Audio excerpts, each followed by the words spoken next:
May hapon sa tanan no, glakaw dito karon. Baklay ta pa kuan ba, pawas kalaay tanaw na to gaasa ni padung ning kalsadaha. Baklay ta pasingot ba bisan tugnaw kayo, okay ra na siya, at least naka lakaw-lakaw ba. Dahil niyang lugar na akong kuhan na ako sa car dealers. Kana siya mga building, ang kanada ko kay mga building. Atubangan na padungan to sa dulo. Mga car dealers na siya. Yeah, diri ko sa likod. Diri ko amot asa ni ato ning ikuan kung asa ni padulong ng kalsadahan eh.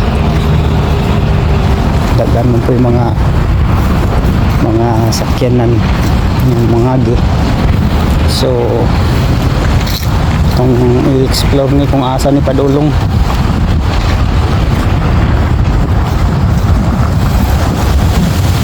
Tugnaw guys siya, gaya ng buntag nag-ice siya, pero karon ano may silak naman ang adlaw, so nahilis ang mga ice, pero di gidingon nga ice nga grabe, gagmay lang siya ba. Kami kita na gaya ng buntag eh, ang mga sagbot ba puti, pati kahoy ng puti, gaya na buntag, tugnaw kayo. Bisan karon tugnaw gihapon, bisan na adlaw. So atong tanawon nga asa ni padulong ning kalsadahan eh.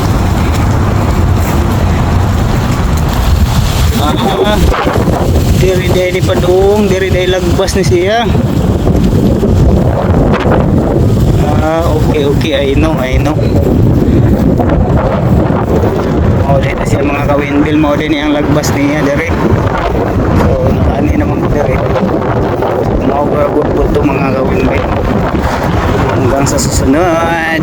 Bye bye.